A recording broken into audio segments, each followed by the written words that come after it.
because I think that we are underestimating that risk. I don't think we always see what happens. We send patients home, and if they don't come back, well, who knows what has happened to them. So in our country, we also have a position paper on who benefits or who would benefit from a wearable defibrillator.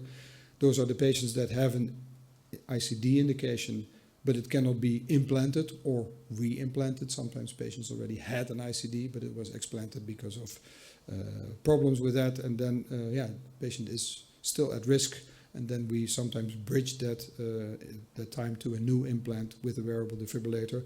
You can also use it as a bridge to other therapies like heart transplant or assist devices.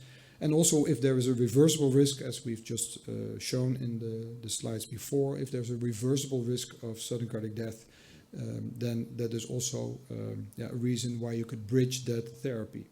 So which patients are that? Patients for primary prevention at an ejection fraction less than 40% after infarction, waiting recovery or waiting subsequent revascularization. Sometimes patients are not completely revascularized, but it happens in stages. So that could be a risky period.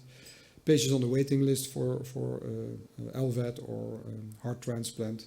And patients with an ICD indications where we have to wait to see what happens when we optimize treatment. And there's another interesting paper, I think this is an Italian paper that was published in the European Heart Journal, also describing these clinical scenarios where you could have a benefit from the wearable cardiac defibrillator to bridge the time until you know that the definitive treatment is needed or is not needed anymore, and then you can also defer from using the wearable defibrillator instead of having an ICD implanted already.